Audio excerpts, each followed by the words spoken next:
Évangile selon Jean, chapitre 11. Il y avait un malade, Lazare de Béthanie, village de Marie et de Marthe, sa sœur. Marie était celle qui oignit de parfum le Seigneur et lui essuya les pieds avec ses cheveux. Et c'était son frère Lazare qui était malade. Les sœurs envoyèrent dire à Jésus, « Seigneur, voici, celui que tu aimes est malade. » Après avoir entendu cela, Jésus dit, « Cette maladie n'est pas pour la mort, mais pour la gloire de Dieu, afin que le Fils de Dieu soit glorifié par elle. » Or Jésus aimait Marthe et sa sœur et Lazare. Quand il eut appris que celui-ci était malade, il resta encore 2 jours à l'endroit où il était. Puis il dit aux disciples, « Retournons en Judée. » Les disciples lui dirent, « Rabbi, les Juifs tout récemment cherchaient à te lapider et tu y retournes ?» Jésus répondit, « N'y a-t-il pas 12 heures dans le jour ? Si quelqu'un marche dans le jour, il ne trébuche pas, parce qu'il voit la lumière de ce monde.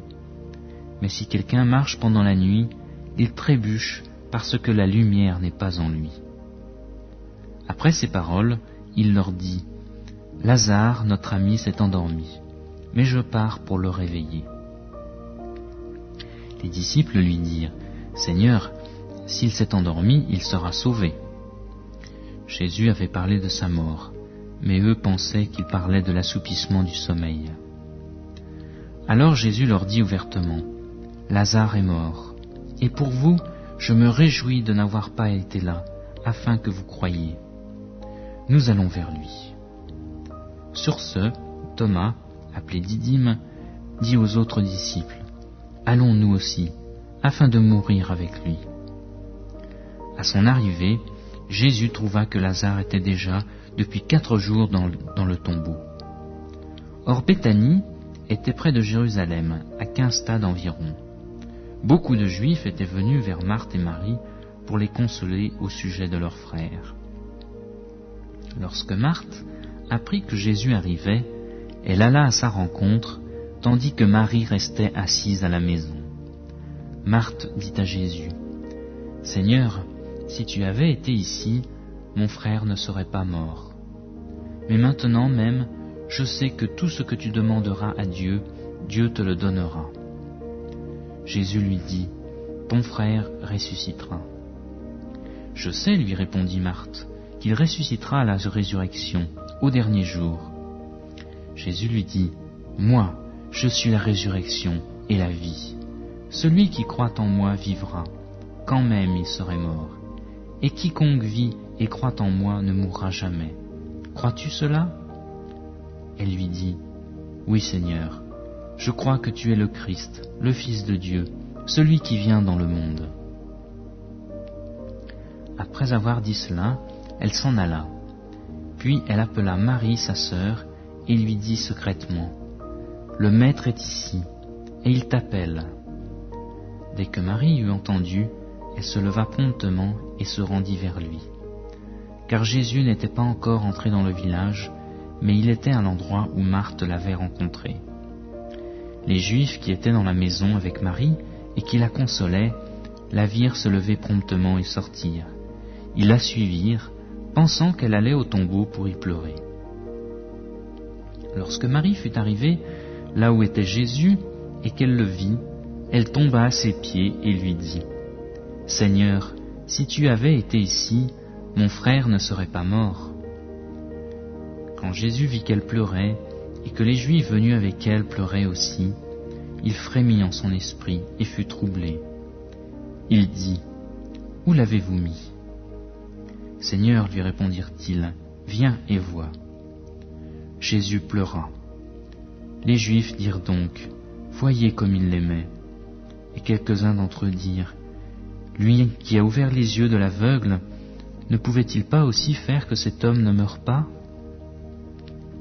Jésus, frémissant de nouveau en lui-même, se rendit au tombeau. C'était une grotte, et une pierre était placée devant. Jésus dit, ôtez la pierre. Marthe, la sœur du mort, lui dit, Seigneur, il sent déjà, car c'est déjà le 4e jour.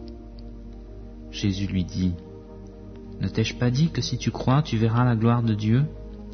Ils ôtèrent donc la pierre. Jésus leva les yeux en haut et dit, « Père, je te rends grâce de ce que tu m'as exaucé.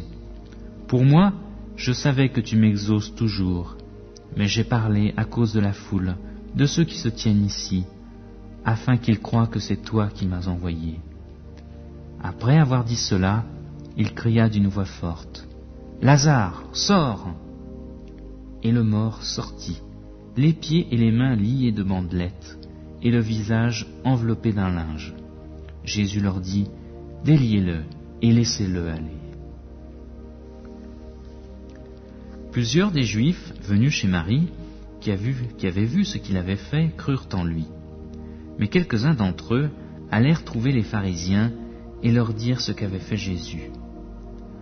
Alors les principaux sacrificateurs et les pharisiens assemblèrent le Sanhédrin et dirent, « Qu'allons-nous faire? Car cet homme fait beaucoup de miracles. Si nous le laissons faire, tous croiront en lui, et les Romains viendront nous enlever, et notre lieu saint et notre nation. » L'un d'eux, Caïphe, qui était souverain sacrificateur cette année-là, leur dit, « Vous n'y entendez rien. Vous ne vous rendez pas compte qu'il est avantageux pour vous qu'un seul homme meure pour tout le peuple, et que la nation entière ne périsse pas. Or, il ne dit pas cela de lui-même, mais étant souverain sacrificateur cette année-là, il prophétisa que Jésus devait mourir pour la nation. Et non seulement pour la nation, mais aussi afin de réunir en un seul corps les enfants de Dieu dispersés. Dès ce jour, ils résolurent de le faire mourir. Jésus donc ne circula plus ouvertement parmi les Juifs, mais il partit de là pour la contrée voisine du désert, dans une ville appelée Éphraïm. Il y séjournait avec ses disciples. La Pâque des Juifs était proche, et beaucoup de gens du pays montèrent à Jérusalem avant la Pâque afin de se purifier. Ils cherchaient Jésus et se disaient les uns aux autres dans le temple, « Qu'en pensez-vous? Ne viendra-t-il point à la fête ?» Or les principaux sacrificateurs et les pharisiens avaient donné des ordres pour que si quelqu'un savait où il était, il le dénonce afin qu'on l'arrête.